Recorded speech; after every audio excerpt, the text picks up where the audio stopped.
good. Just keep going. Yeah. So, but he didn't actually. Adam Strange wasn't one of the ones he mentioned, but I was like, you know, I like this. This character is kind of a monster. He's not as well known as the Flash or something. And that was pretty cool. So I was like, do you mind if I go way off script in this? I just completely reinvent it. Like, imagine if, like, Lindsay McKay was doing comics for heavy metal in the 70s. It's like, go ahead. That's a good description of what it was like. Because the monsters were all just oddly unique, very kind of familiar at the same time. Yeah. It had like a John Carter feel to it at the same time. It was very specifically yours.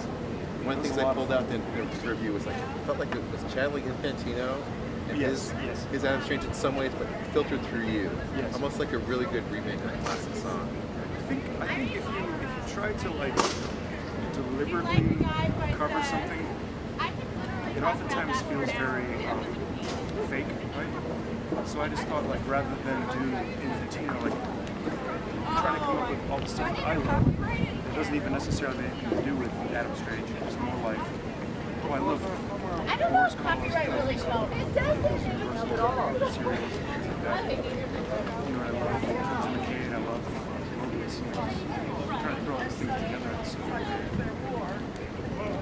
He got really mad at me because I learned a good lesson from Graham Morrison at the time. He said, only tell them 10% of what you plan to do.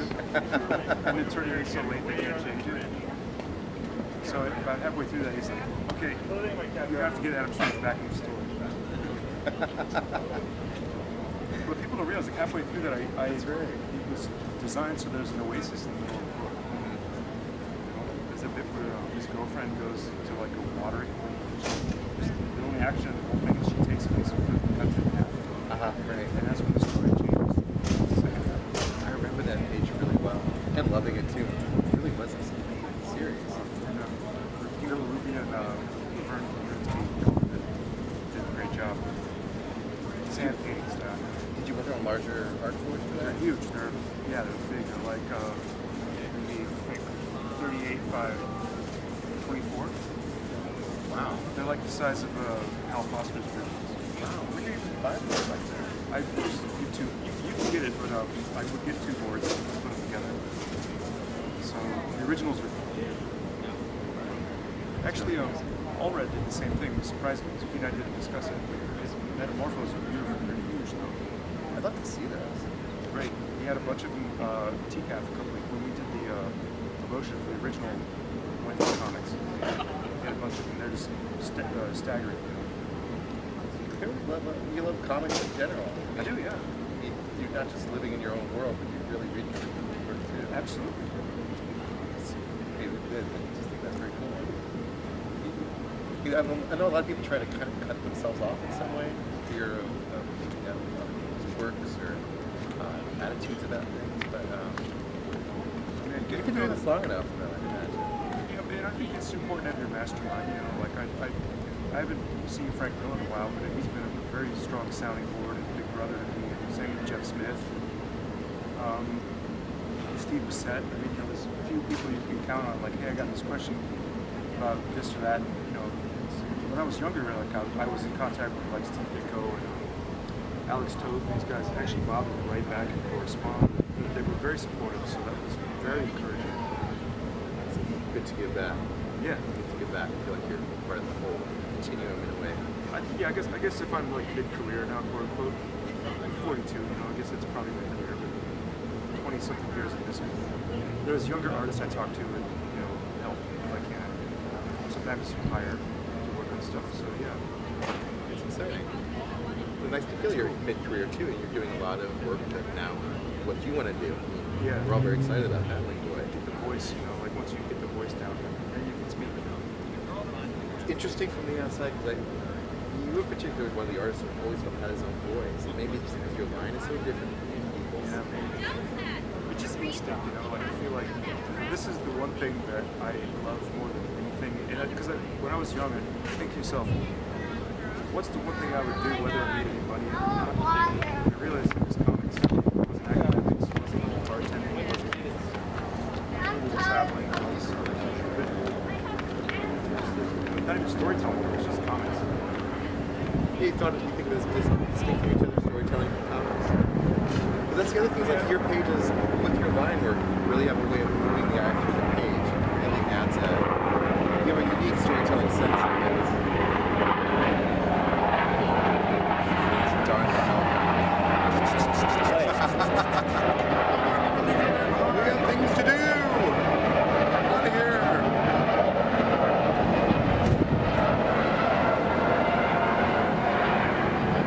So you can't see this, but we're distracted by a wonderful, who's almost naked. Hold on. It's like the fringe benefit of comic books. Yeah, I was joking with Mark, like, these girls cannot be comic books.